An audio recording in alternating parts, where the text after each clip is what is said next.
So let's get the show on the road with our discussion with the Guardians. And this week, of course, we welcome Panagunti in, and he is a seasoned pro when it comes to creating amazing video game covers that rock. He recorded and produced over 100 amazing tracks and has released 5 cover albums on his own, including music from Zelda Breath of the Wild, Final Fantasy, and Killer Instinct. And welcome, and again, we'd love to ask you, how did you get started in music as a musician? Good question. All right. So, music has been definitely ingrained in my household. Growing up, my parents came from India, and British music was really big over there. So my dad used to listen to all sorts of Pink Floyd, ABBA, Led Zeppelin, Beatles, and around the house, my parents would basically be listening to all these kinds of classic rock and music all the time. So, just before I think I was 4 or 5, I definitely already had so much music around me.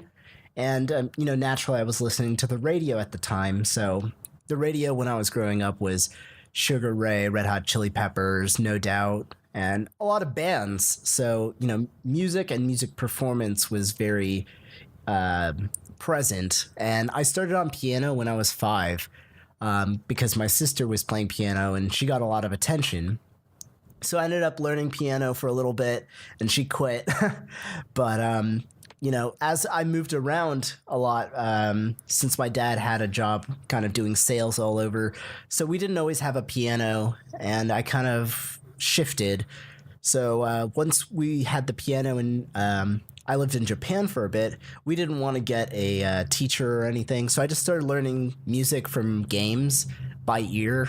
And I was kind of playing the Banjo-Kazooie and Banjo-Tooie music from the N64. And eventually I kind of switched gears to trumpet for a little while, and then I moved back.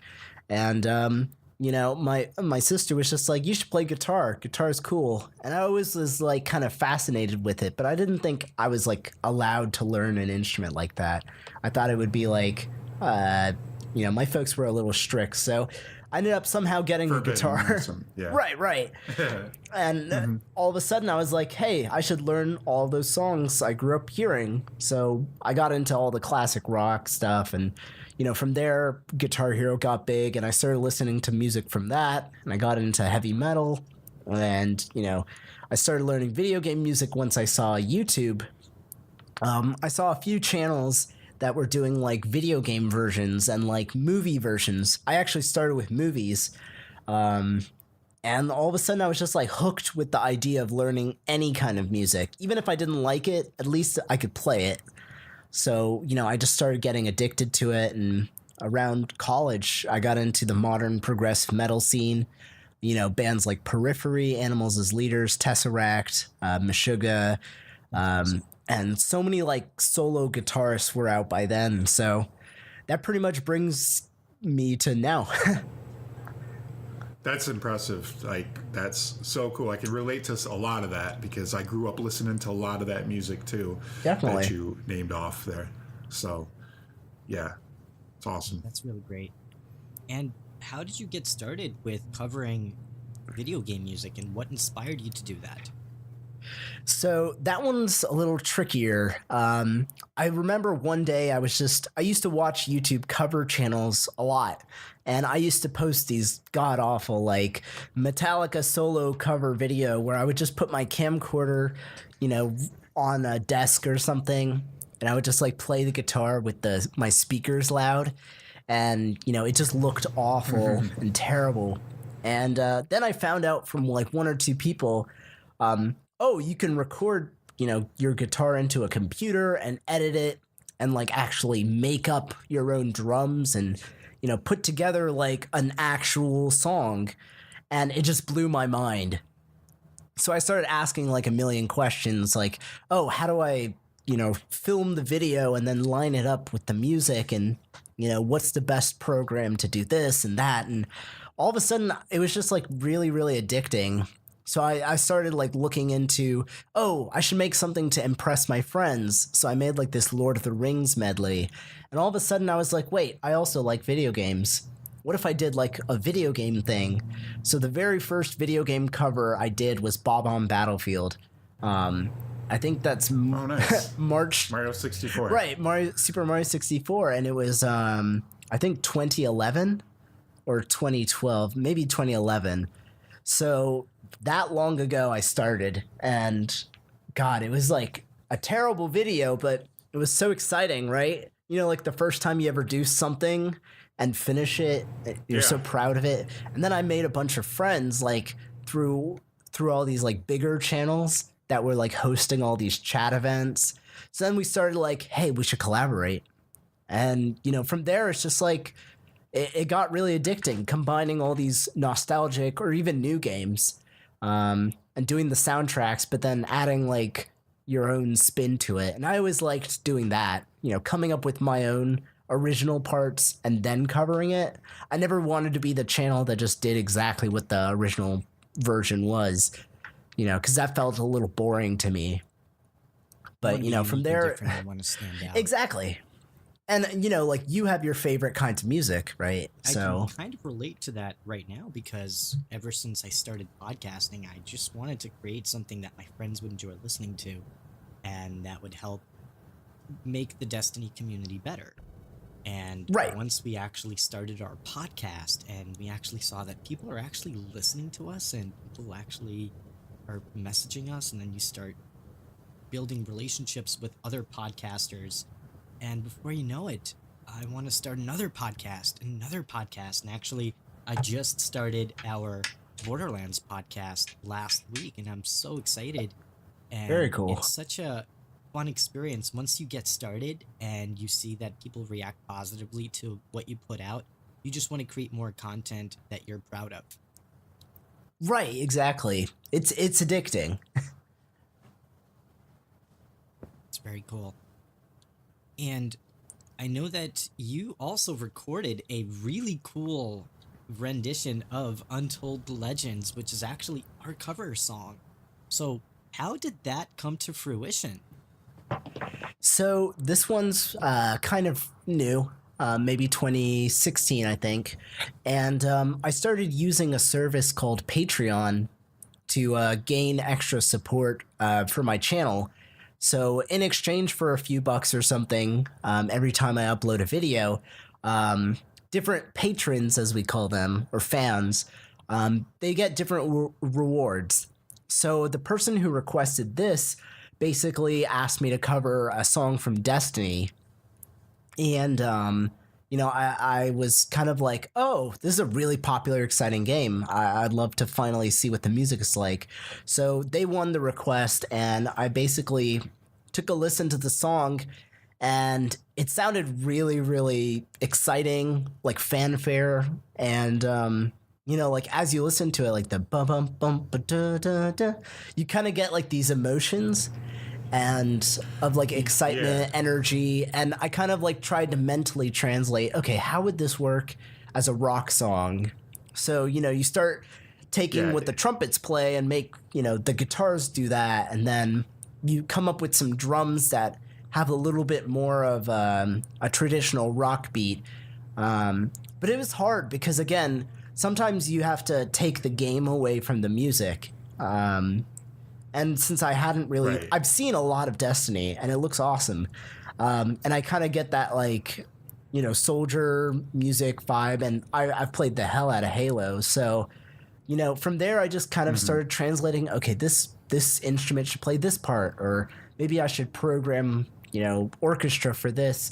So, you know, I did the best I could to kind of piece together the original, but again, you have to make it a little bit different. So, you know, I added like little bits of guitar solos here, and it's hard to tell there, but, you know, I try to use some of my influences to my benefit. You know, for songs like that, I use Dream Theater a lot because they work with Mike Portney, right, for the drums, and you know, for a song like Untold Legends, there's a lot of orchestra, and Dream Theater's used a lot of orchestra with songs like 6 Degrees of Inner Turbulence, and things like that. So that's pretty much how that one came together, and I was actually super, super surprised at the reception because I think I or someone posted it to the Destiny Reddit and they really liked it. And that was super exciting for me because, you know, again, I didn't know what to expect. Yeah, absolutely. Like, yeah, it's such a great rendition. Thank you. Now, correct me if I'm wrong. Is like when it goes did it, is that like staccato or is that something else? Is that Yeah, musically, you would call anything staccato if it's just a short kind of note. So Right. ba-da-ba-da-da-da. So those notes are staccato. Okay. And musically, I'm not a music theorist or anything like Me that. neither. Like I know very basic music stuff when it comes to that. But I remember when I took my class, I was like, yeah, the short like stabs, like Right. yeah. So I was like, oh yeah, that's really cool. there's a lot of like small techniques yeah. you can pick out of you know, anyone's video game covers, which is kind of cool too, because I don't have a formal music background.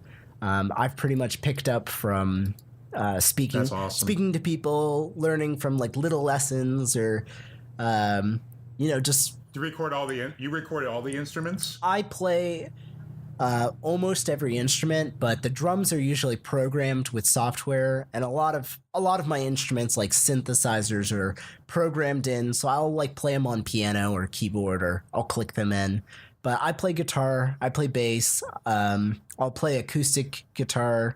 I sing in quite a few of my covers now, or I'll do choir. But in the Actually, case of some, I listened to your Beat Saber cover. That was really oh cool. gee, That was thank really you. cool. That was a tougher cover Do you for play me, Beat honestly. Saber? Yeah, I've gotten really into VR, so I've had an Oculus Rift for like a year now, and Beat Saber is definitely one of my favorite games. Yeah, I Not that I'm absolutely super love good at Beat it, but Saber. That's actually so my fun. favorite game in VR, and I've been trying to go through all of the DLC songs, and I'm getting them done on hard, but I'm starting to dip into expert mode. It's such an awesome game, such a great party game too. Whenever you bring friends over, everybody's Oh, yes. all about Beat Saber. It's pretty much the new Rock Band. I think so. I really like the overkill song in there. Overkill. It's like really, really cool. See, I was hoping they would add more metal music to it personally, but I love Beat Saber because it's the one VR game anyone can figure out, and then it's just like from there, it's the new DDR to me. Yeah, because it's so simple to pick up. Yeah. But then Absolutely. it's really the new DDR, the new Guitar Hero. Yeah, it's like it's the killer app. Like It probably is the killer you don't app. feel motion sickness when you play. Not it, at so, all. which is good. But yeah, that's probably the best VR game for music that I've found too. So I always wanted to cover a VR song as best as I could. And that song was not in my singing range, but I had a lot of fun with all the special effects. So You did a really awesome job with it, and thanks. I enjoyed it a lot. It actually motivated me to go back and play some Beat Saber, so I played for quite a bit last night, actually. And, Oh, It awesome. was so much fun. Such a great game. Oh, definitely. So, what challenges did you face when you first started out as a musician and a content creator on YouTube?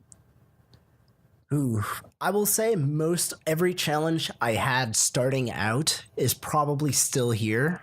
To begin, one of the challenges that maybe other people had was, you know, doing YouTube is a very like vulnerable kind of experience. Which is why, if you guys dig deep enough, you'll see I used to go by like a silly screen name, Swiggles, just because I wasn't sure if like it was okay to use my full name or if my folks would care or whatever. And I like didn't allow myself to take everything seriously. I was too scared. Like, if you give it your 100%, that means that people can criticize me 100%. So it was really scary. Putting myself out there. And the thing is, it still is. It's really scary whenever I post a video of me singing or running around a field or playing swords, you know? But at the same time, you know, the excitement and the thrill and the amount of people who are like, okay, that was actually really cool. I like this. Or how about we work together? It kind of balances it out. So that was definitely one big challenge. The other challenge, of course, is learning everything. You know, there's so many resources, but it's still really hard to play guitar. You know, for the first part, the instrument is really hard. And finding the sound you like, finding what sounds make me unique has been really hard. I think only Absolutely. I think last year was one of my best years ever. And it was the first time I really felt like this is me. Nobody else can match me. Or like I'm unique. Not better or worse, but just like I feel comfortable in my shoes on my channel. And that was, Yeah, absolutely. You're humble, but you got this. You know, this is your pocket. This is your niche and everything. exactly. So. And, you know, there's so many cool people making music within the game cover community. You know, there's people making jazz arrangements like Insane in the Rain music. There's people who can make, you know, black and death metal styles like Toxic X Eternity. And, you know, it's not like a competition, but you see these people so happy to be them. And that was a challenge for me that I think I've gotten over now. I'm happy to be the Row channel where weird videos come out, special effects come out, prog metal, and Right. And right. Some of those songs are not like easy, like to play. Oh no. Like, I can, the arrangements are super like, some of the beats or the tempo is like, you know, lots of beats per minute and things like that. And, oh, definitely. You know, so, I mean, like all these challenges do accumulate and they can be scary. And now it's just like, what do I want to do? What are the steps to accomplish it? Who can help me? And how awesome will it be when I get done with it or when we get done with it, you know, in the case of collaborations. But, you know, the hardest thing I think is to grow. My channel is in some measure small and in other measures very big. And I mean that from like a numerical point of view, but also from like an impact point of view. So, you know, to grow, you have to cover popular things. You need to be attractive, not like physically, although I think I'm doing fine there, but like, you know, your channel has to look good. It has to be appealing within a few seconds. You have to play the YouTube game a little. And that's so hard for me. the algorithm. Right. The holy algorithm, as we call it. And Perfect thumbnail. yeah, thumbnails are a science, and I've been trying hard to do the best I can, but at the same time, it's like it always is going to be about how cool the video is and how good the music is for me. If I arrange something and I don't feel like ever playing it live, like on Twitch or on stage or something, then it wasn't worth it. So, you know, you find a line. But, you know, with all of those, I would say those are the challenges that definitely like hit me the most. Yeah, I can definitely relate to the challenges of editing and learning how to put audio together, and I can only imagine how much more complicated putting together video content would be. And I can only imagine how difficult maneuvering the YouTube algorithm could be. And also, we have new regulations like Yep. it's, something Proposition 13 or one of Article 13. Oh, totally. And it's really interesting how that will play into the future of content creators and how this will impact our industry as content creators and gamers and people who want to put our creative work out there. Right. And, you know, you mentioned almost like the legal side, which is an incredibly important part of the video game community and the video game music community, something that many people don't know enough about, or, you know, it doesn't get talked enough about. And it's so important. Like all of the music I've made in the last 3 years, I've taken like legal care of because, you know, they're cover music. You have to license it. You have to make sure the right people get paid and all of that. And do you think that YouTube has been friendly to the creative community to make the process easier? I think from the point of view of technology, which, I mean, it's very easy to complain about a company. So I'll save that for the second part. But I think YouTube has made it perfectly easy for anyone to upload their video content, so long as that content has been created somewhat fairly, and share it with the world. But, working with YouTube, just like any company, there are rules, and sometimes the rules seem stupid. And that's one thing. As far as the music community goes, I think it's been easy enough to post original music and content, but there are improvements that they can make. I know the gaming community is very different. The Let's Play community, you guys probably know, like, people who upload gameplay videos and then get copyright claims, and it's a whole mess. But I think there's like some fairness in place and some confusion and weirdness in other ways. So unfortunately, I only know that music videos so far seem somewhat, easy. But that's a good question, and I don't really have a great answer yet. I got to learn more about YouTube and the law. And how long have you been on YouTube, by the way? So, in terms of like posting anything, I think it's been 10 years, if I'm being realistic here.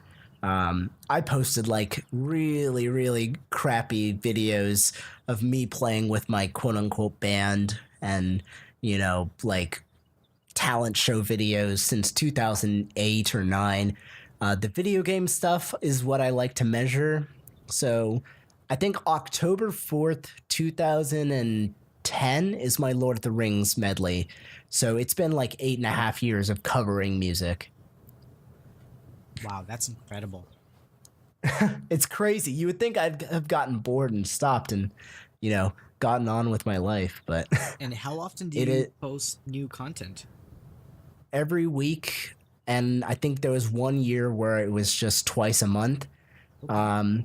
So I would like to say, like, let's say 3 covers a month average for the last 8 years with maybe a few breaks.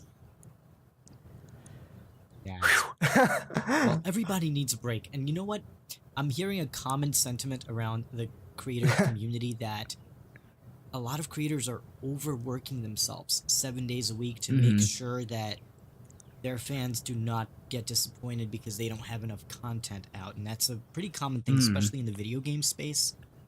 I've been seeing a lot of posts on Twitter, especially by creators saying, hey, I can't do this for 7 days a week. We got to do it a little bit less. Now, 7 days a week, is that like streamers or, more like gameplay? Because musicians can't make... Streamers and YouTubers. Right. Yeah. Streaming is hard. Yeah, it's crazy. It's crazy how we devour content now, not just video games, but watching video games, YouTube, Twitch, live streams, everything like that. It's insane. No, it's absolutely insane. And we actually had this discussion, exactly what you're talking about. But in the context of music, there was someone who was kind of like, we didn't really know their background, but they were talking about making music videos every day, just daily videos. And it was so absurd to all of us because most of us have a full-time job, 40 hours a week. Music is still our passion, but it's like our hobby. So there's no way we can make a video every single day of quality that people will actually watch and consume and, help grow our channels. Even doing every week has not benefited me, I think, almost at all. I think it benefits me for the fun more than it does for like my channel growth. So, yeah, and you mentioned a lot of people don't realize that some content creators don't really do this full time. And they do have, day jobs in order to support their passion.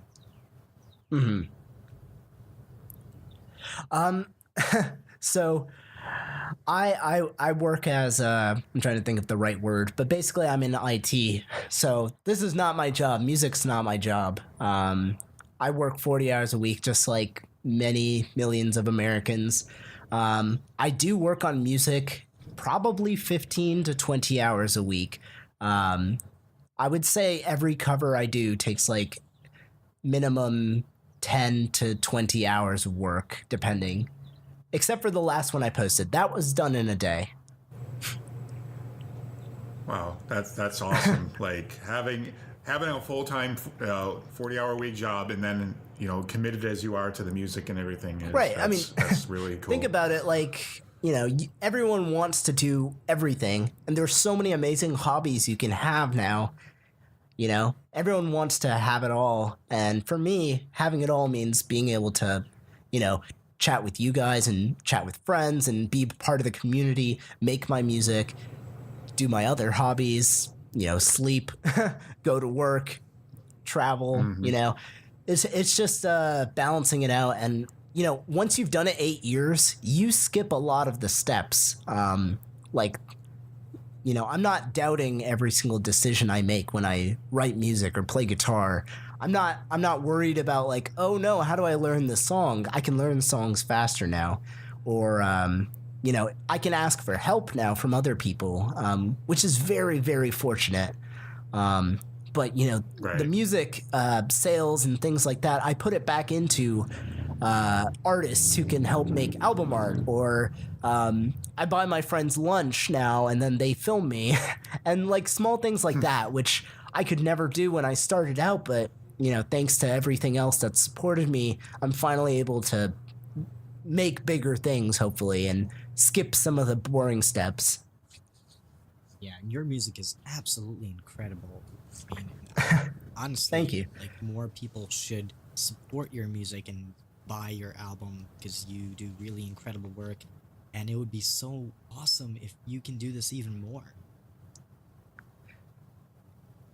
No, it'd be great. I mean, right now, I think the best thing for me is not necessarily more time to do it, but just when I get to make music videos and music content and game content, the impact, I want it to be greater, and I want to be able to do cooler things with the same amount of time, if that makes sense. Because I probably wouldn't go full-time YouTube or music. That's not necessarily an ambition of mine, but being able to in my life constantly do this, with this much time and stuff is so cool. That's really cool. And having been doing this for 8 years, geez, that's a really long time. Were there any lessons that you learned that really stuck with you along the way that other content creators out there could learn from? Oh man. I think the biggest one would probably be ask for help. I was pretty cocky growing up, and like I didn't have a lot of people who would probably have given me the best help until recently. I've met some of my closest friends in the world thanks to video games and video game music. And, feedback from them, positive feedback from people who, care about you and want you to grow is so critical. That, and I think take yourself seriously. Don't picture yourself doing, something for the rest of your life that when you could be doing something greater. I started out making bedroom videos with like little webcams and stuff, but I would say to every single content creator out there, don't just picture yourself doing like the minimal effort. Picture yourself at, the stadiums. Picture yourself making like full length movies. Picture yourself having like humongous crowds and getting to do the awesome things. Because I feel like the bigger your ambition is, the farther you will go, no matter what. And I know so many people who are scared, like that they won't make it or won't be able to do big stuff. But you'd be surprised what you can do with, 8 years time, or probably less. I've seen people, surpass me in like 1 year in every meeting. So Yeah, you're really inspiring, because your outlook is so awesome, and your ambition, and the fact that you have that mentality where you have to keep thinking forward, thinking about the next step. How can you make your content better? And that's such an important thing as a content creator. And that's something that really stuck with me, because most people won't know, but we actually recorded about 40 episodes before this podcast was even a real thing, because wow. editing is hard, and I think we could have gotten better, and we did over the course of the 2 years that we practiced. and it's something that you always aspire to get that feedback. And we would always just get on the phone and talk about the episode that we recorded, and we critiqued, Right. and we always gave each other feedback. But we always had that passion for Destiny and to start a podcast, and that's something that allowed us to really take this more seriously and put in more time into making this a thing that people can enjoy out there. Exactly. No, that's really cool too. It's only going to get bigger. And of all the people in your life along your career, who had the greatest impact on your career as a creator? All right, I'm going to pick 3. I'm going to cheat and pick 3. First, I would probably say my dad, because my dad definitely influenced my music taste, and just in general, I think he's influenced a lot of like appreciating like that I was practicing guitar and that I was playing. He always treated me like I was some sort of superstar at it, like I wasn't just another kid with a guitar, which is how I saw so many other people. Like they felt like they were just, you know, another guitarist. And my dad treated me like I was the next Van Halen. And I love that. And, you know, even now that I've graduated and, you know, I'm able to do music without, you know, it getting in the way of anything, you know, he's still a huge support that way. So I would say him for one. One of my best friends, Jonathan Parecki, he's another fantastic content creator who focuses more on anime music, but he also has his roots in video games. I think everyone needs a or many, but a really close friend who, you know, motivates you to get better, kind of like your rival in Pokemon or something. And, you know, Jonathan's always been mine. And again, we like come from the heavy metal background, but we went different ways in a lot of manners of speaking, but you know, he still motivates me in so many ways, you know, like if I do something crazy big, he'll end up doing something crazy big. Like he ended up hiring animators and making animated music videos. And I'm like, crap, well, I need to film in a graveyard or put a CGI dragon in my video, which will come out hopefully next week. But stuff like that. And as a third, I would say Sebastian Wolf. Now, Sebastian's a friend of mine who founded a company called Materia Collective. And I've known Sebastian for a while and kind of like watched him grow because he's been like helping people legally create albums, legally release real game soundtracks like the Undertale soundtrack, the Celeste soundtrack. And basically he's he's the reason why I think video game music is going to thrive in, you know, the 21st century. He puts so much effort into making other people's music a reality, and he's the reason why I was able to release the Breath of the Wild Zelda album, my Temples, which is my full-length Ocarina of Time album. He's always put a personal touch onto so many things of mine, so, you know, Sebastian's the man. When you say materia, are you referring to the Final Fantasy VII materia? So that's actually where the name comes from. Materia Collective is basically an LLC. It's a company that started out as a Final Fantasy VII cover community. Like we made one album covering every single song. And Sebastian, the leader of the group, That's cool. was like, hey, we should do Final Fantasy VIII. And then he said, oh, we should do Ori and the Blind Forest. Oh, we should... And then, you know, we kept going. Majora's Mask, you know, everyone's gone to the Rapture. Even indie games got albums. Undertale, you know, everything. And then individual artists started publishing through them. So people like myself and my peers, you know, we all use Materia Collective to release albums and, you know, even physical CDs, which is, it's so unreal to say, like, I have a CD that's actually got art on it and, you know, it's official music, it's legal, and the money goes to Nintendo. Like, it's all kosher, it's proper. I think CDs are still really awesome, and I Oh, totally. prefer having that physical CD that you can open up the wrapper, and then there's art, like this little booklet inside with art. Hmm. There's something really special about that. Being able to Oh, go definitely. to like Virgin Megastore and buy an album for the artist that you really want to support. And now everything's going digital, unfortunately. And in some Right. ways, it is a convenience, but I've Hmm. always been a big fan of physical copies of video games and music because Yes. I think it's just really special having that physical item. Oh, totally. Yeah, that's why I will buy every Tool album. Every album Yep. Tool or Perfect Circle puts out, like, I will have a physical copy because I respect that. they are my favorite.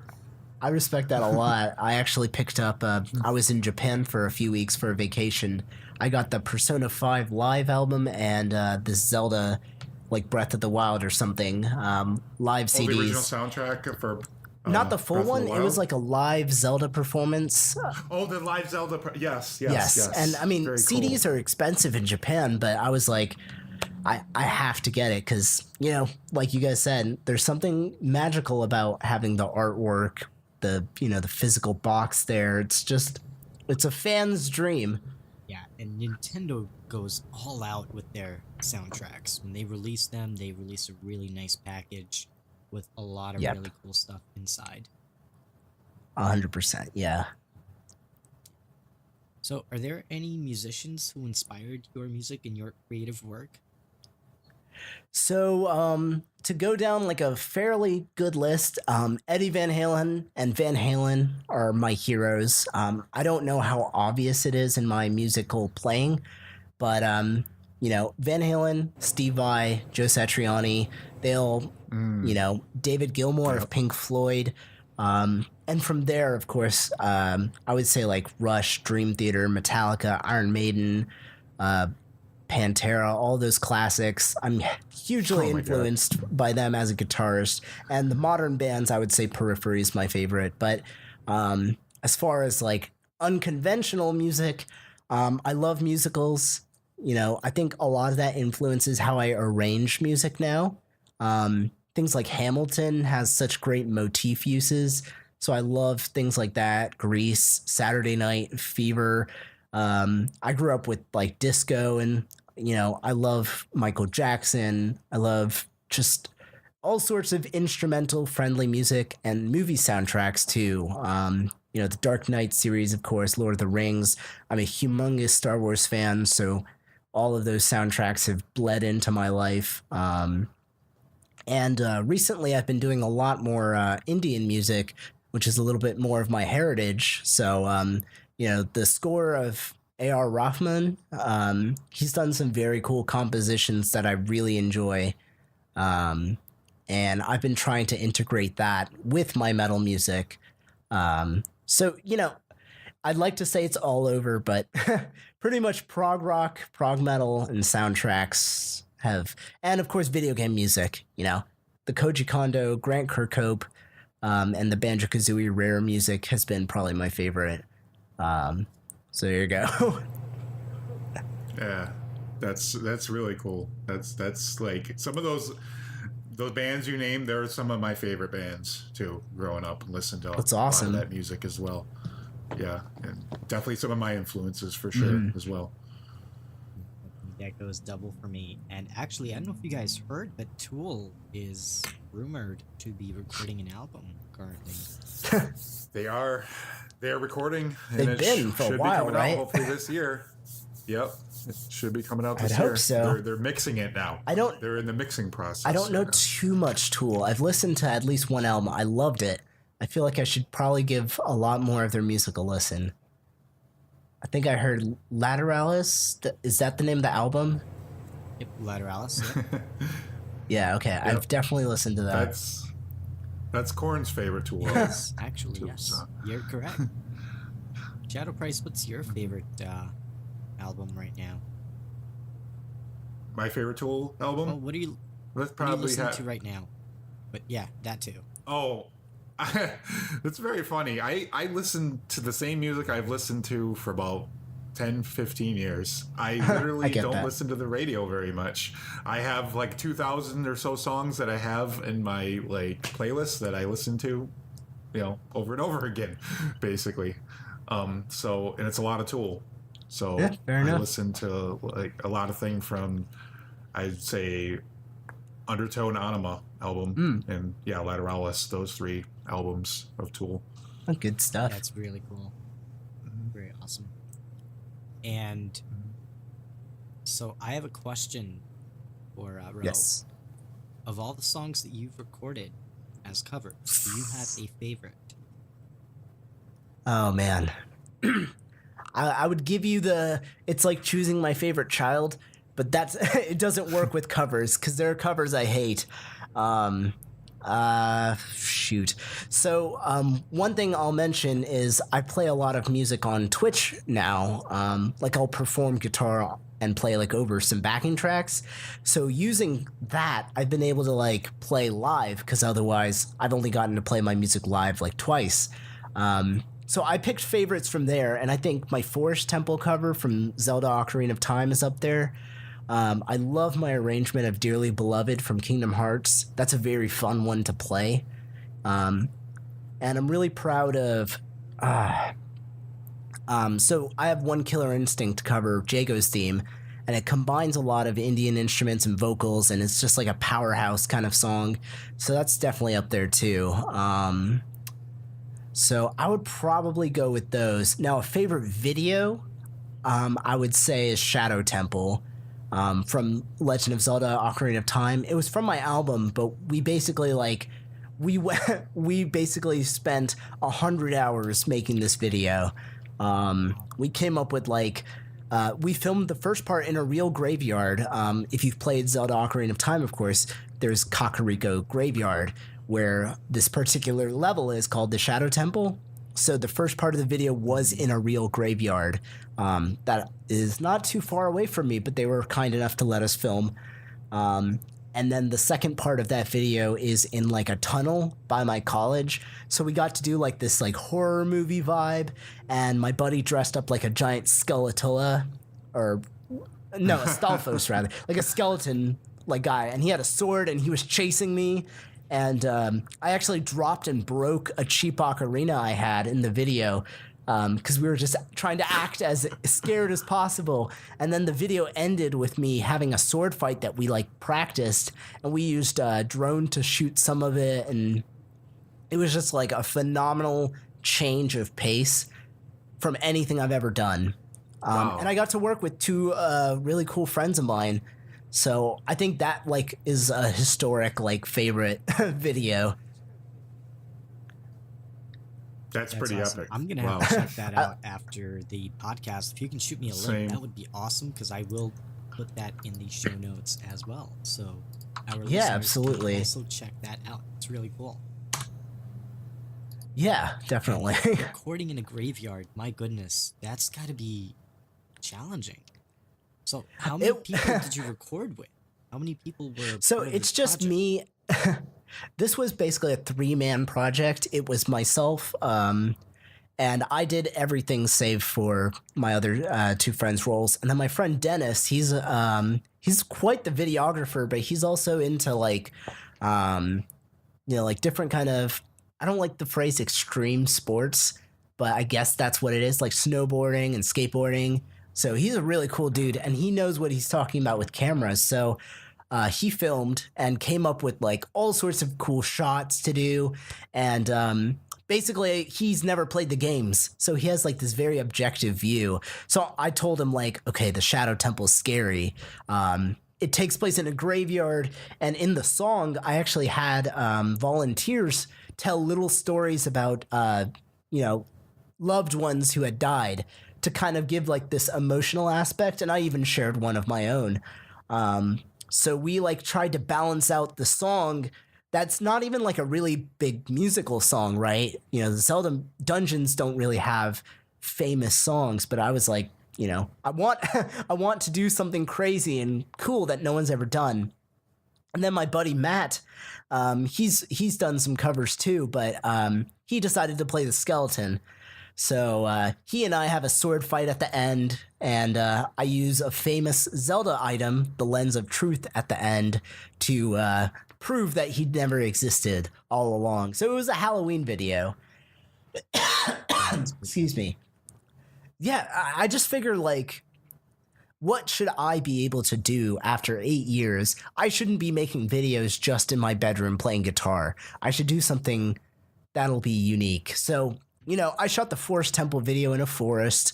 I shot, you know, a Chrono Trigger video about underwater by a lake. The Shadow Temple was shot at a graveyard nearby. It was a historic graveyard, so it was public property. We made sure we weren't, like, filming headstones. We were really respectful and careful, of course. I did, like, a Jurassic Park video in a dinosaur costume. You know, you have to do weird stuff. So, you know, what can you do? Yes, to get the views, absolutely. To get the views, and, you know, at the end of the day, who's going to say that? You know, who's going to be able to say they did these things? And it just makes you feel proud. Or at least, you know, you have a hell of a ton of fun making it. And, you know, that's what it's also about. Yeah, that's pretty awesome. And it sounds like it would be a lot of fun to do something like that. Now, how long did it take you guys to actually produce that video? So the planning sessions, we definitely put in like a good 20 hours of like Google Documents and like, okay, here's all the locations we could potentially film at. And then we decide, like, it was like making a movie. So we had to pick locations near Raleigh. And luckily, I'm in a pretty beautiful city. We have forests, we have fields, we have graveyards, apparently. So we're just like, okay, this could work, this could work. Okay, how's the weather? And the weather in North Carolina is so screwy, you know, like every weekend it could rain, it could snow. So we're just trying to like find the best time to do everything. Sorry, I'm actually recovering from a cold a little bit. But then we put in like, we filmed everything in, I think, one day. So in the morning we filmed at the graveyard, and at night we filmed at the field for the sword fight. Very cool. That's pretty epic. So this was like a combined thought process Definitely. between you three, correct? Like a director whole, and a like- and you know, the musician, and then I edited everything in like 2-3 days of binge editing and coloring and all that. And the song itself probably took like 2 to 3 weeks to write while making my album. Wow. Now, are you referring to your Zelda album?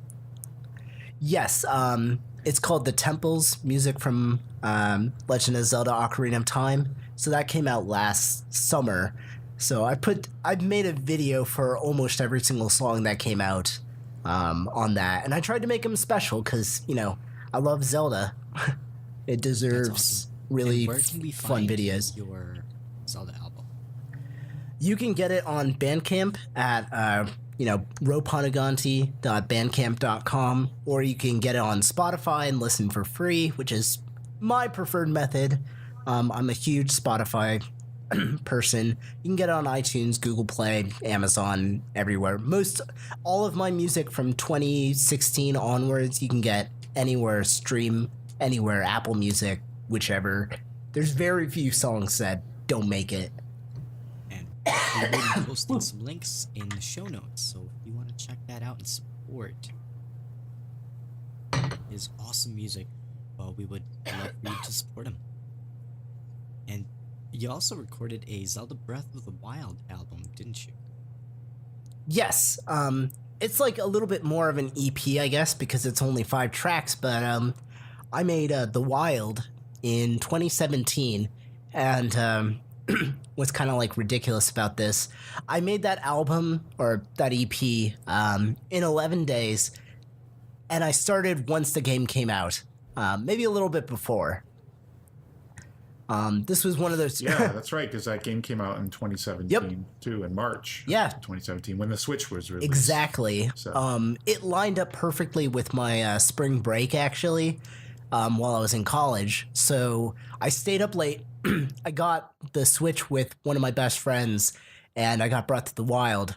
And I'd already listened to some of the music, and I found out that there was going to be a small CD, which to a musician like myself, that means you can cover it legally. Basically, anything that has a soundtrack that's been released in America on CD is like eligible to be sold. So I was like, let's make an EP with all this free time. So I basically played that game for half the day, and then half the day I would work on one of the songs, and then I would sleep, and then I would do it again. And this is one of those cases where, again, Materia Collective indulged me. Sebastian, was like, all right, let's do it. Let's get the art done. Let's get the music done. And it was the probably most impactful moment of my YouTube career, because overnight, like, so many people found that album thanks to Materia, and nobody else had even like considered doing something like that so fast. So it was just like incredibly exciting to me. And I don't know. The music from Breath of the Wild is kind of interesting. It's different. Yeah, it's minimalistic. It's Right. very like, calculated in a lot of ways. It's very like it plays to basically the environment. Like you hear more environmental sounds, and then you hear like little piano strokes Right. like come in. It's in not the background it's not and things as like that. it's not traditional, but at the same time, I think it has a characteristic of its own. And I didn't cover any of like that music. Exactly. A lot of people just easily say like, "Oh, Breath of the Wild has the worst music. It's all piano dudes." And like literally, I'm sitting here with 5 covers, and they're all melodic songs. And like Right. the Hinox has That music. first temple. Oh, Yeah, the Hinoxi music. The first temple. What is it? The one I did. The elephant. oh I yes, can't yes. remember the exact name. Vito von Ruden. I can't Yeah, remember the the name. the Barunia guys. I mean, they all have really Yeah. exciting scores, and there's actually one song I have not covered. I was planning on collaborating with one of my close friends, but timing hasn't aligned, so I might just do it myself first. The Hyrule Yeah. Castle. If you listen to the arrangement from Breath of the Wild, it combines like several Zelda songs, and it's so exciting Right. and intense. Like, oh man, I can't believe I haven't Absolutely covered is. it. Yeah, that elephant one, like when those big stroking deep piano sounds, like Right. that is some really like out there music for Zelda, and I was like blown away by it when I heard it in the Absolutely. game. Like I was just like, wow, this is amazing. Like Mm-hmm. they really stepped it up, and it's really cool that you were able to like do that, because that game went on to get all the accolades Right. from And 2017. Oh, I played that of the game Year so much. to all these publications. I think I have 130 hours on it. It's just like such a large and like exploratory game. And I couldn't do that album without one of my friends, David Russell. He plays piano in every single track that has piano. He's one of those people that you could just be like, "Hey, could you do this?" He'll have it done in like 30 minutes perfectly. And I mean, we work well together. I think I've collaborated with him 30 times now over the last 8 years, maybe more. We just, casually say, "Hey, could you put," he'll ask me like, "Hey, could you put guitar on this quickly?" And he'll send it over, and I'll just like improvise something, and vice versa. And you mentioned collaborating with people, and I think it's so important to collaborate with other talented creatives to work together to put out incredible content like you do.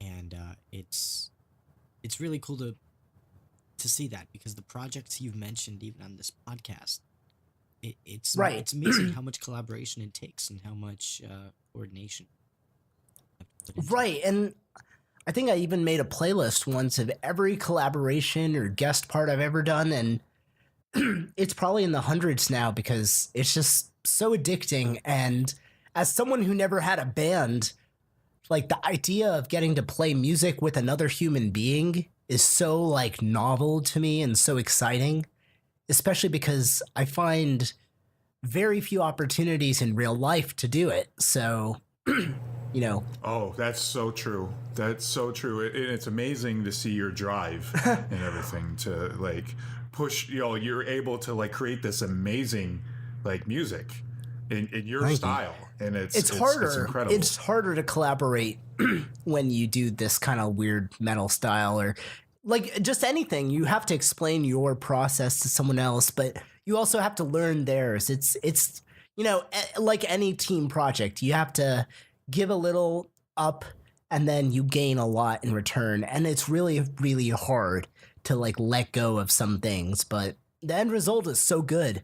Like I love getting to collaborate, or even in small amounts, like, hey, do you want to have a small guest part? You can be yourself, you know, 30 seconds or vice versa. Usually I try to work with people in that capacity, just in case I'm not sure I can commit to a full project, you know, because, and I don't know how to say this in a humble way, but you know, I do get asked to collaborate a lot more now than I did 8 years ago, and I can't say yes to everybody, but I want to so badly because I want to meet and befriend and jam with so many people.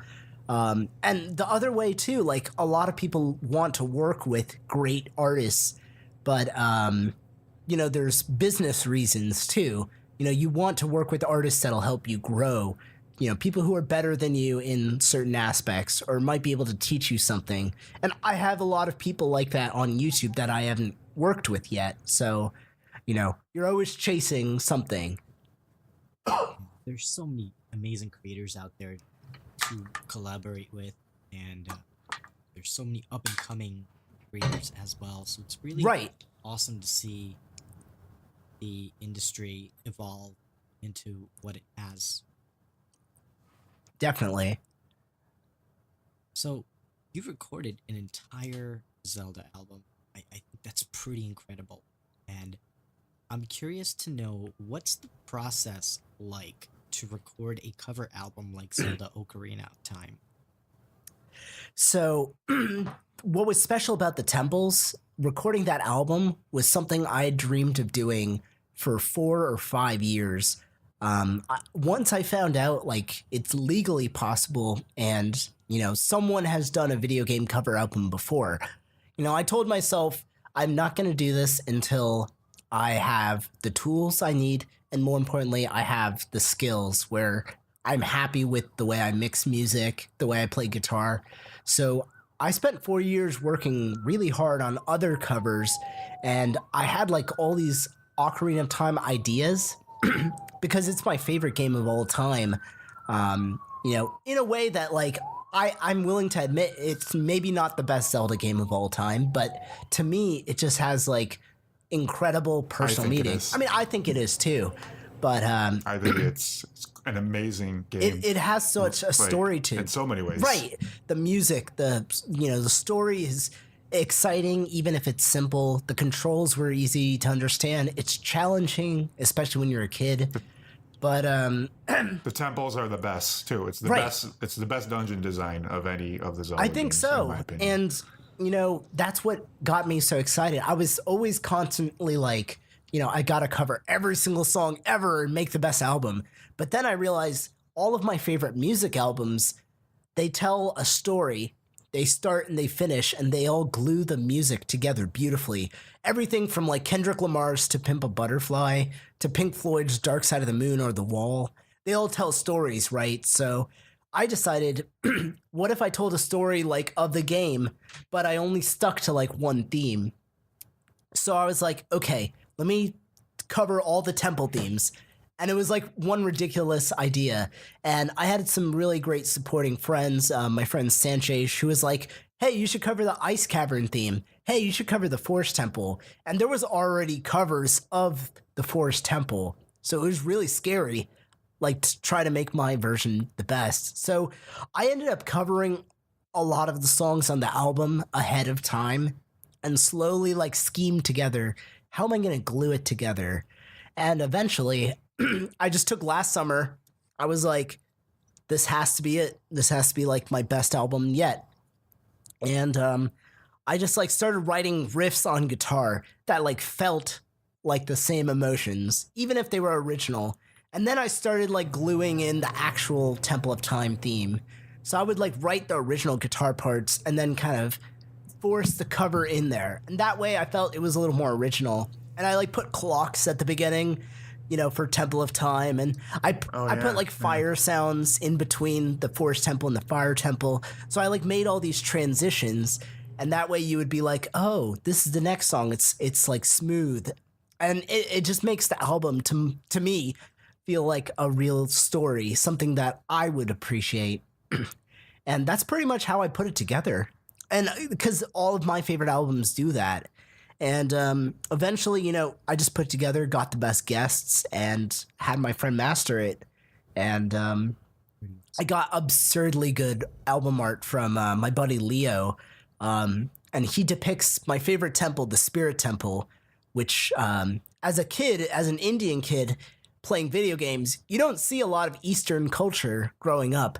So when I heard that music, I was like, this kind of reminds me of like the music my mom plays sometimes. And, it just fascinated me. A desert with like a secret temple and like a giant, goddess statue. It's the most metal thing possible. So that was the artwork, hands down. And I'm so happy that like those talented people lent their skills to me to be on the album. And, that album was so surprising to me too. Like it charted on Bandcamp, which is like I didn't know I would ever be able to chart on Bandcamp for metal music.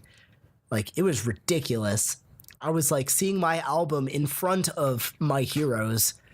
But I think it legitimized, Zelda music that way. Yeah, that's so rewarding, I'm sure. It really is. It's to get that payoff, from all your hard work and everything is from everyone's hard work. Yeah, it was amazing. Yeah. That's pretty incredible. Yeah. And how long did it take for you to record that album? I think I like to say it was a four-year process, but in terms of putting everything together, I would say it was a 4 to 5 month album. And I'd like to say that's the longest album I've ever been like worked on, because most of them take 3 months, like the Metroid one, and the Wild took 11 days because I was crazy. But I'm working on a Pokemon album right now, and I think the time it's been is about 6 months. That's awesome. I mean, hopefully you'll like it. It's from it's just Red Blue, but because of so many other projects. Exactly. That is so good. I have like 7 or 8 songs, and none of them have been released before. But I've had a lot of problems with like just getting the production where I wanted and trying to figure out the best everything. And I don't know if it'll be done before the summer, but it's going to be called, I think, Metal Trainer. And I think it'll be good. I really like the battle music and Let's Go, which is like, remake of like Yellow, Red, That's and Blue. My inspiration, like, actually. Yeah, it's so cool. Like I can't wait to hear that. If you've heard like like I said, I got the Switch the day it came out, actually.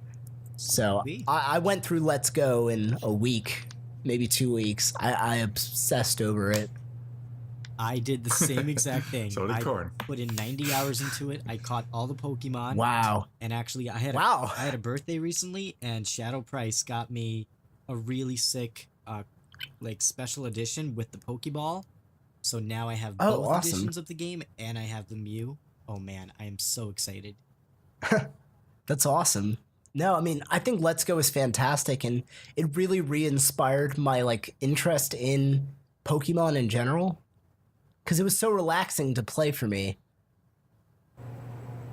Yeah. Are you excited about the Sword and Shield coming out? I think I will be. I'll probably buy Sword. I always get the red one or the gold or whatever. I think it has potential. Sword's just cooler, too. You can't stab someone with a shield. Exactly. Yeah, I cannot wait for the new Pokemon game to come out, and it was so nostalgic to play Pokemon Let's Go. I Exactly. loved every minute of it. I thought it was a little easy, but other than that, it was so Right. incredible. And even the new mechanic of how you catch Pokemon, I think it I like worked it. really well. It felt like the Mhm. Pokemon game that's reimagined for the modern era. Exactly. There was no grinding. There was no tediousness. It was just about loving the game. That's pretty awesome. Hey, we'll have to exchange friend codes because we love playing our Nintendo Switch, and the Switch Definitely. is my favorite console of all time. Hmm. So I've loved so many awesome games, from Splatoon to Mario Kart to Zelda Breath of the Wild to Mario Odyssey. There's so many incredible Odyssey's games that I've great. yet to play as well, and that are coming out this year as well. So I'm super excited. Oh, totally. Metroid Prime 4. I hope so. It'll come. Yes, it's coming, but it's going to take longer because Retro's doing it now. Yeah. They handed it back to Retro Studios. So So, having recorded an album, what tools do you use when you record? Ooh. And I know this is a So- question that Shadow Price was interested in. Oh, definitely. I'll tell you what I have now in 2019 for audio. Guitars. I think my most commonly used guitars right now is and I don't know if I can really link this company because they're going through some changes, but I use a custom 7-string from Canada called Dalbello. So this one was designed 100% for me. It's a beautiful, beautiful build by a friend of mine, Ash. And it has, the pickups I like. It's 7 strings. I've used it for most every single thing I've done this year and most of last year. And I have a Fender Strat, Mexican Strat, and I use that for most of my other songs. But I have like 11 guitars, so I won't. I'll spare you the list. Those are the ones that get the most action. I love Ibanez to death, so I use their guitars for most of my music. I use a Dingwall 5-string bass. It's bright yellow. It's the Nolly Get Good signature. He's the bassist for Periphery. It's a fantastic bass. I own a digital piano and a small MIDI keyboard. I own an Indian instrument called a sitar and tablas, which Sitars. Yep. Tabla, the drum. Yep. Right? Tablas are basically Indian Yep. bongos. So I've been teaching myself Yep. Danny those. Carey from Tool plays tablas. Oh, sick. That would actually make a lot of sense. I have a Taylor guitar given, or rather sold to me by my dear friend Tara. And I have a lot of like little trinkets, doodads, ocarinas, automatones, things that get used once in a while like that. I record all of my guitars Very cool. and basses through my AxeFX 2XL. It's a digital amp processor. It is the best thing I've ever heard or played, and I will never ever replace it unless it breaks. Knock on wood.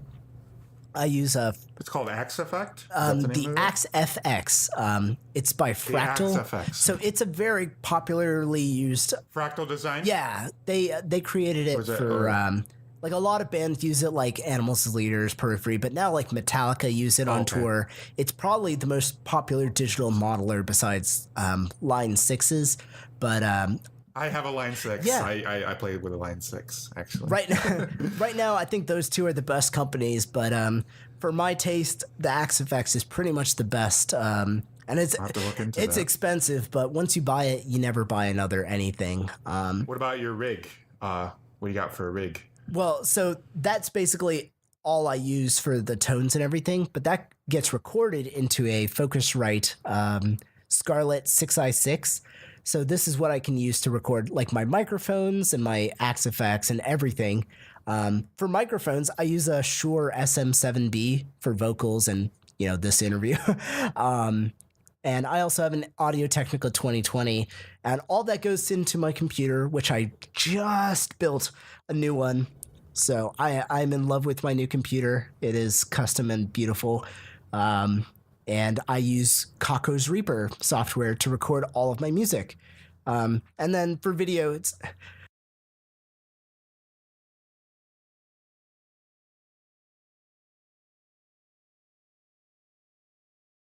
Video stuff, it's simpler. I use a Sony A7 III camera. It's a mirrorless full frame, so I shoot 4K out of that with either a 50 millimeter or a wide lens, and I just edit everything in Adobe Premiere. And for special effects, I've been using After Effects, which I am starting to love also. Nice. What amps do you have, like any amps like that you use and things like that when you do any of your recording? So the Fractal Axe Effects is basically it's like a preamp and a processor. So it simulates all of the amps I could ever want or use. So I have like a Boss Katana for like small live gigs, but the Axe Effects is 100% of what you've heard on the channel for the last 3 years. It's just phenomenal quality for me. If you've heard the Line 6 Helix or pods or any of those. I have a pod. Yeah. I have a pod. This is basically like a 2015, 16 rack version of that kind of thing. So you plug it in, you're done. And I love software amps. I think they're fantastic. They're affordable and they're really good.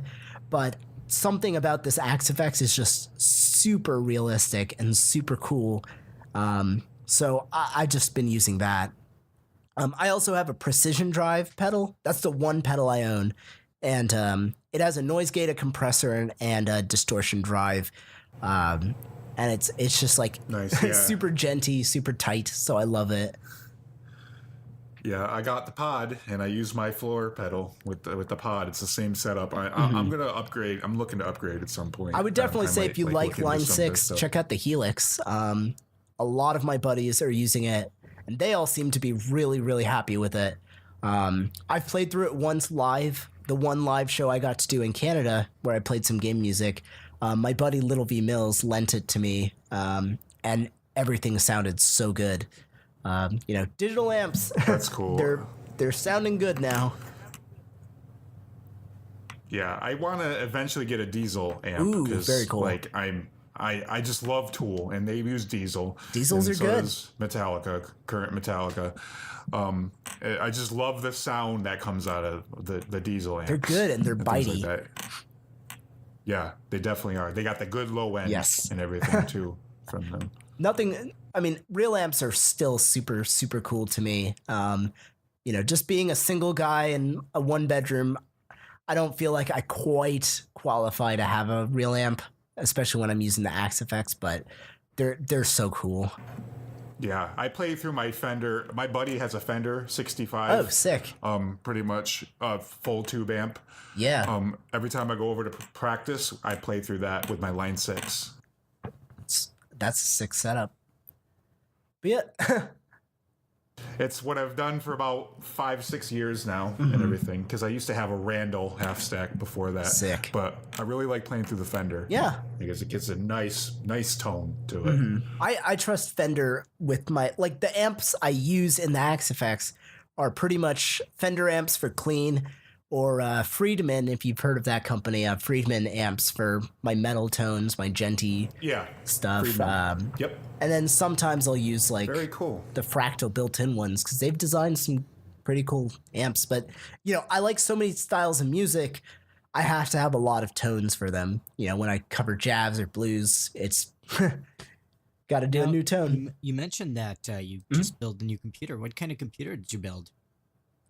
So the specs I've got were almost entirely based around video editing. So I got an i7 9700K. I think that's clocked at 3.6 with a turbo up to 4.6 gigahertz.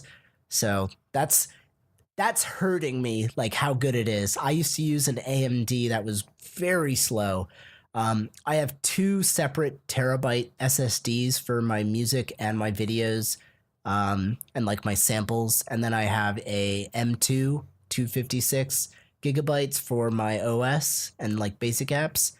I've got a 1070 graphics card because video games, and video editing, and I've got 32 gigs of RAM, which I used to think that's a stupid amount of RAM, and then I started using After Effects, and now it makes sense.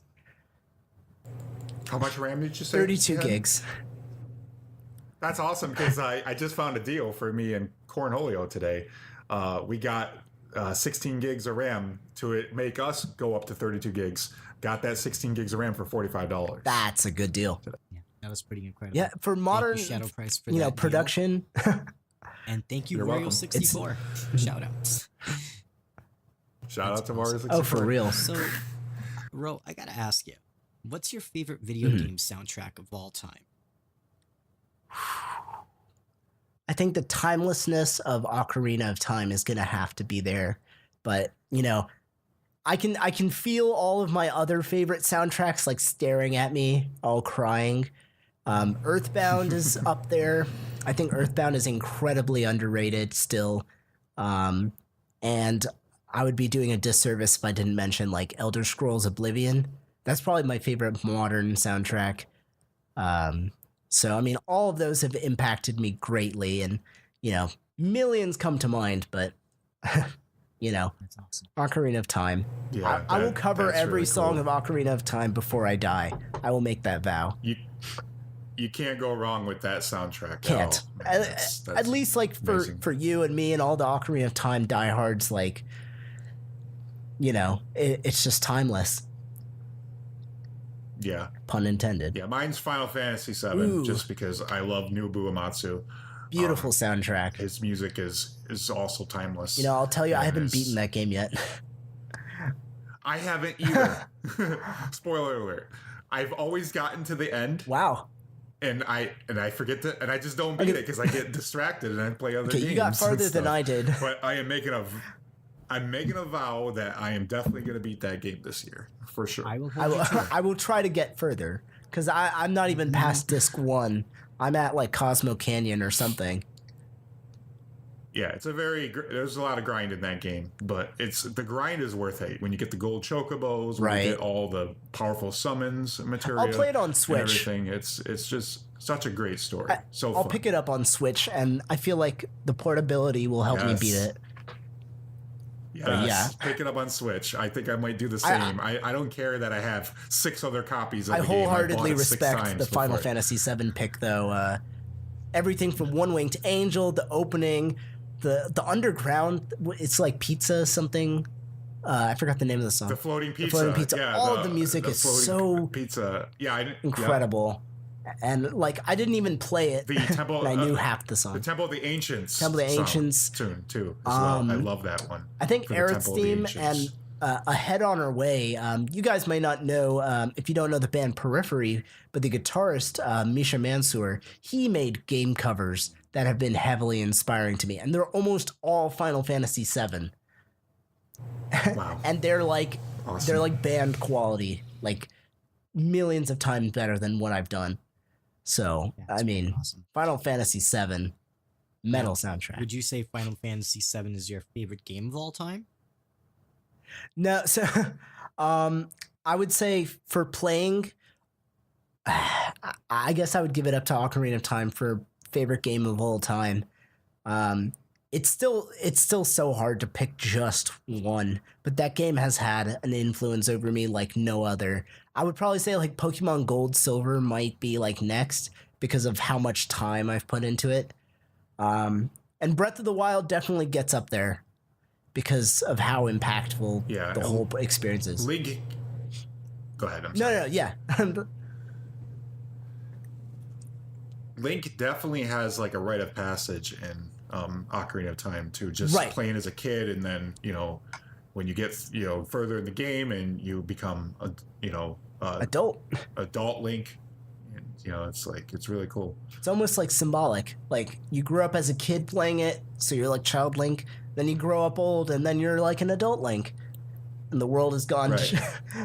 Yeah, that's what I always liked about that game, and it's just you could tell by the people who rated it. It's like the highest rated video game of all time. Right? Oh, definitely. Basically, so I think it holds up. it absolutely holds up. for My sure. kids are gonna have to play it. Mm-hmm. Yeah, definitely. And my favorite game of all time is, spoiler alert, Destiny. But Nice. just because I've put in so much time into it, I think between me and Shadow Price, we put in at least 5,000 hours into it. Holy crap. Probably close to like a 10,000. That's incredible. So we've dedicated a lot of time into this game. But Zelda is an incredible franchise that I love. For me, it's a very, very close second.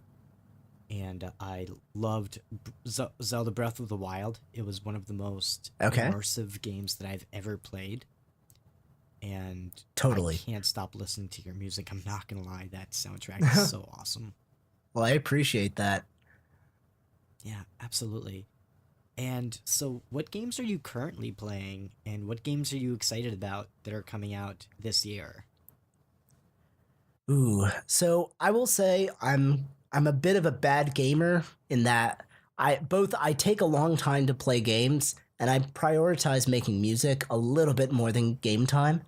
So I've been working on Persona 5 since like October. I'm very close to the end. I think that's a top 10 game of all time for me. I love Persona 5, but it is a chore to play. Yeah, it's going to be announced for Switch probably on the 25th. It'll be announced for Switch like when I haven't even beaten the game on my PlayStation. It's killing me. But I'm working on that. That's a perfect Switch game, though. It would be. I think you could play it day by day. I find the save system to be just a little too sparse for me as a bad gamer, because I die and I just like want to quit because I've lost so much hours. So it takes a lot out of me to like have a session, but once I get going, I love it. So I'm playing Persona 5. Casually, I love playing Overwatch casual. It's a game I can go back to comfortably. I don't have a fear in the world. I'm pretty good at it. I don't play competitive. And like I said, I went to Japan, so I bought a bunch of Japanese Nintendo 64 games to practice my Japanese and, get games that I never had growing up. So yesterday I started Donkey Kong 64, and I've never like properly played it before, just like a couple times. So I'm enjoying that one. As far as 2019 hype, I can't say there's one game that's like making me crazy right now. It's just, something's going to come out. I'm going to check it out. I might love it.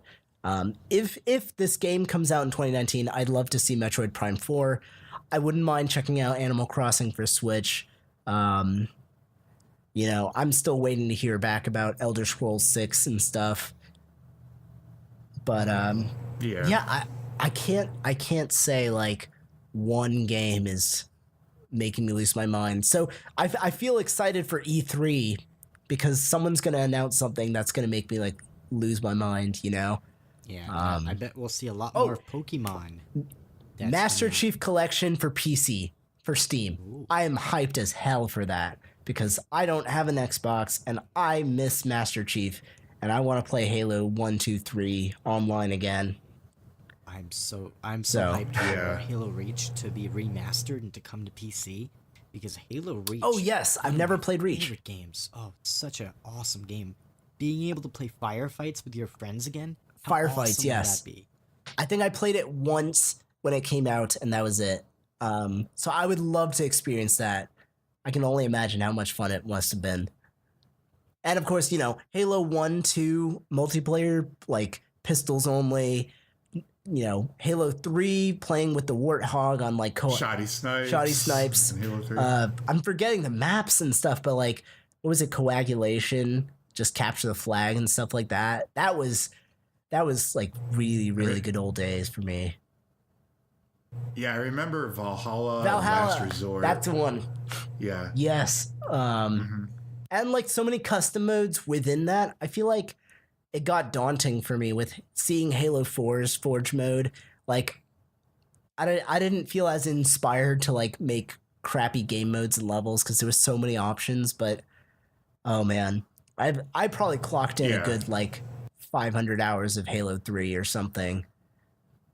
Oh, I put in close to that myself, between 500 and 1,000 hours. Yeah, because Halo 3 was the game I played before like I played any of the Call of Duties or Destiny or anything like that.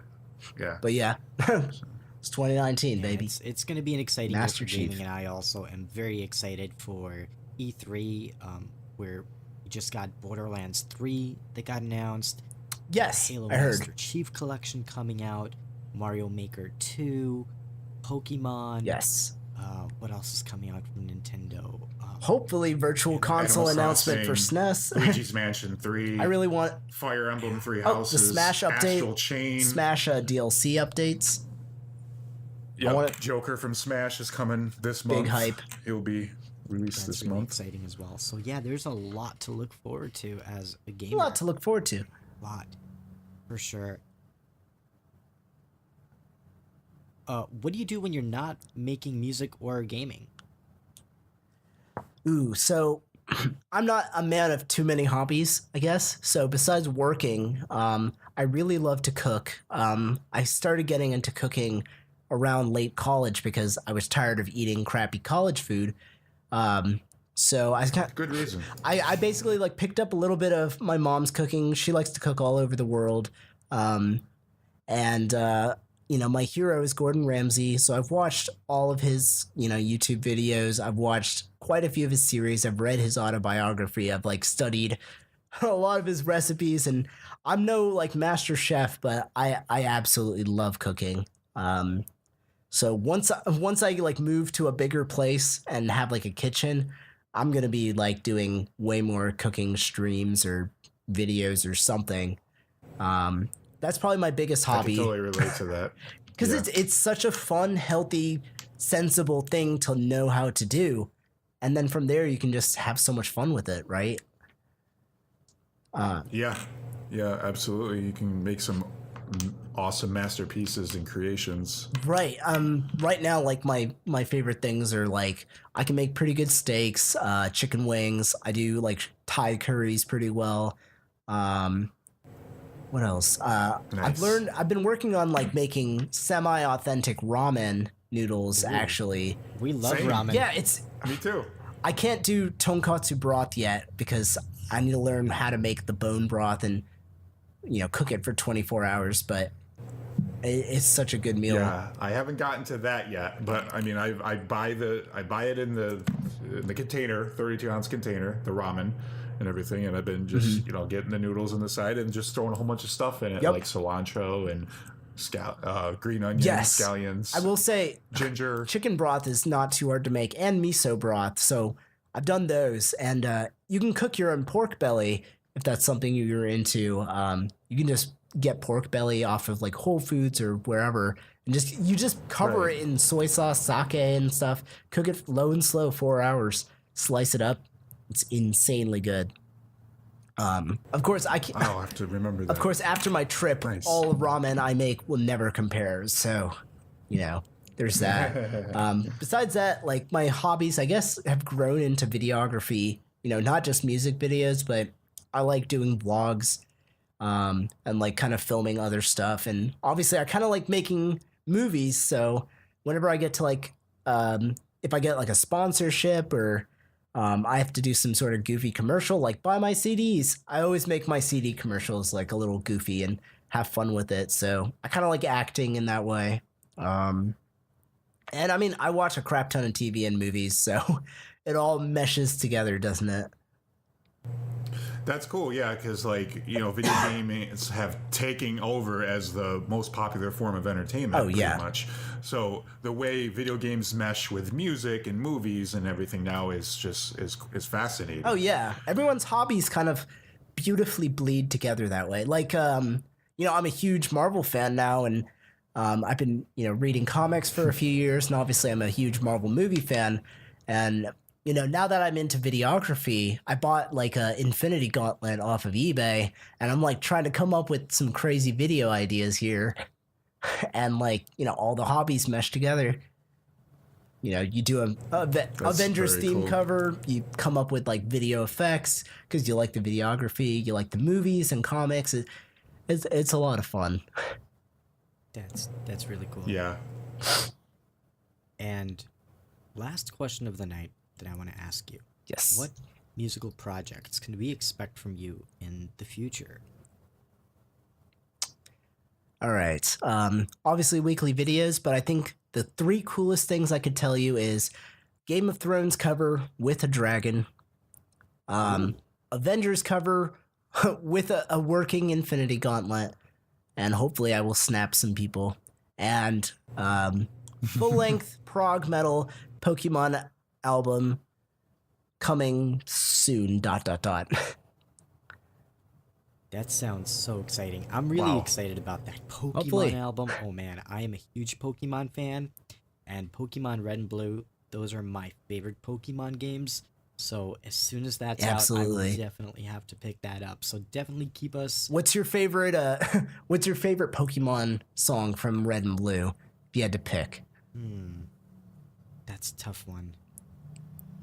Because I only have 8 songs, but hopefully one of them is a favorite.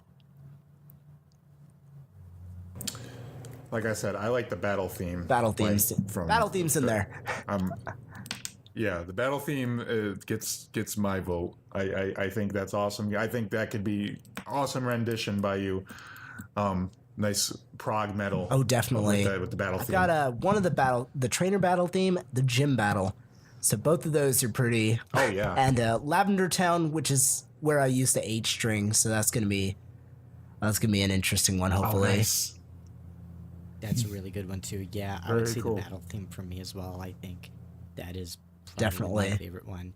And oh man, I mean, they used them in the show. It's gonna be awesome. So, Ro, thank you so much for joining us tonight, and thank you for taking the time to talk about what you do and sharing your passion for your music and video games. And it was so awesome to get a chance to talk to you and get a chance to know you and to share what you do with our awesome Destiny community. So thank you so much for being on here with us tonight. We are so grateful for your time. Thank you. I really appreciate you guys having me. Yeah. This was really That cool. goes double for me. Before we let you go, I do have a couple things. First, Yes. is there anything else that you want to share with our Destiny community? If you guys like, video game music, movie music, done metal, prog metal, jazzy, whatever, you can check me out at youtube.com/c/Panuganti. And of course, if you want to hear my music, I'm on Spotify. You can give me a follow there, iTunes, Apple Music, all the stores. And of course, you can follow me on Twitter, where I'm most active, and I usually post updates on my music and a lot of memes and weird photoshops. And I'm also Panagunti over there. And if you make cool stuff and like video games or want to hear me cover stuff, just tweet at me or email me at my name at gmail.com. And I'd love to, get to do more Destiny if more Destiny fans like it and have, theme songs in mind or whatever. That would be super cool. Catch us live every Thursday night at 7 p.m. Eastern at twitch.tv/The Destiny Show. If you like the show, please share with friends, subscribe, and hit that notification bell for more Destiny content. You can find The Destiny Show podcast on Apple, Spotify, Google, Podbean, and all major podcast platforms. New episodes available Fridays.